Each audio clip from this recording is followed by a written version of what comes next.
Gentherm Global Power Technologies. Hi, and welcome back to Gentherm Global Power Technologies. I'm Chad, and today I'm going to take you through P-5100 and how to check the voltage on your battery and potentially replace it. Alright, to start this process, the first thing we want to do, make sure the battery is disconnected from the TEG.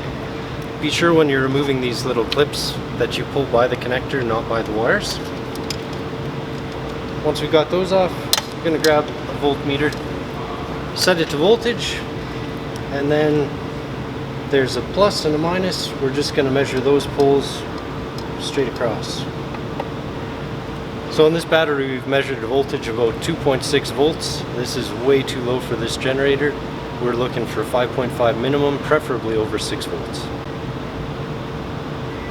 So based on the voltage we just measured, we're going to have to pull this battery out and replace it with a new one. So you're going to need a new battery from your spare parts kit, and you're also going to need a 9/64 inch Allen key. So depending on how long your batteries have been in storage for your spare parts kit, it's a good idea to just check that voltage before you even start replacing your battery. So check that, and we've got 6.29 volts. This is definitely a good battery. So let's jump into removing the battery. You're going to take your Allen key, and there's 4 little screws that you just want to remove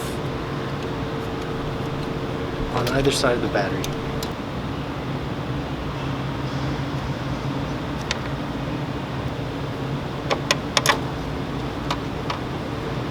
And now we install the new battery.